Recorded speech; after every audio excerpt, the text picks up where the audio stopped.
வணக்கம் மக்களே, tea cup channel உங்களை அன்புடன் வரவேற்கிறோம். இன்றைக்கி நம்ம ஒரு சூப்பரான டிஷ்ஷு செய்ய போகிறோம். என்னது பார்த்தீங்கன்னா ஜூஸியான பாஸ்தா செய்ய போகிறோம். ஸோ அதுக்கு நான் ஒரு 2 கப் போல் தண்ணி எடுத்துகிட்டு கூட உப்பும் அப்புறம் சன்ஃப்ளவர் ஆயிலும் சேர்த்துருக்கேன். சேர்த்துட்டு தண்ணி கொஞ்சம் சூடானதுமே பாஸ்தாவை கலந்து எப்பவுமே செய்கிற ப்ராசஸ் தான், அது வேக வச்சு எடுத்துக்கணும். இதுக்கு நம்ம ஜூஸி செய்கிறதுக்காக தக்காளி, நான் வெங்காயம் எடுத்திருக்கேன். வெங்காயம் தக்காளியை எண்ணெயில் சும்மா ஃப்ரை மட்டும் பண்ணி எடுத்துக்கிட்டால் போதும். சைடில் இதுவும் வேக ஆரம்பிச்சிச்சு பாஸ்தாவும். ஸோ நான் நீட்டாக இருக்கிற பாஸ்தா வாங்கியிருக்கேன். இப்போ வெங்காயமும் வதங்கினதுக்கப்புறமா தக்காளியை சேர்த்து வதக்கிங்க.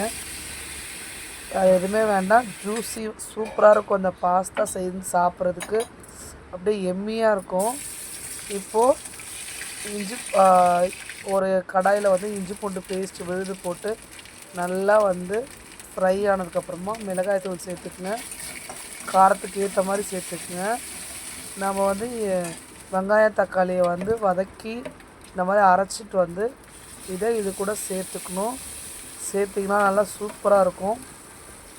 இதுவும் அந்த பச்சை வாசனை போகிற அளவுக்கு பண்ணிவிட்டு இது கூட 1 கப் பால் ஊற்றிக்குங்க. பால் எதுக்காகனா நல்லா க்ரீமியாக இருக்கும். இதுதான் நல்லா நம்மளுக்கு சாப்பிடும்போது ஜூஸியாக இருக்கும், அதுக்காக.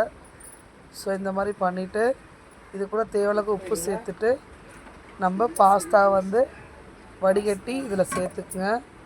அவ்வளோதான், சூப்பரான எம்மியான பாஸ்தா ரெடி ஆகிடுச்சு. இதே மாதிரி நீங்களும் செஞ்சு பாருங்கள், வீட்டில் செஞ்சு பார்த்து எப்படி இருக்குன்றதை கமெண்டில் சொல்லுங்கள். ஸோ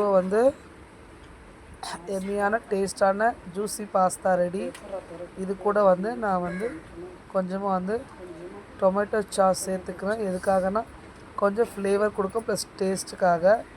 அதுக்கப்புறமா நல்லா கலரி கொடுத்துட்டு இது கூட கொத்தமல்லியும் புதினாவும் போட்டு இறக்கிட்டிங்கன்னா சூப்பராக சர்வ் பண்ணி சாப்பிடலாம். ப்ளே பண்ணுங்கள். அப்போ நான் போகிற வீடியோ உங்களுக்கு வரதும் பாருங்கள். லைக் பண்ணுங்கள், கமெண்ட் பண்ணுங்கள். நெக்ஸ்ட்டில் பார்க்கலாம். Thank you, bye bye.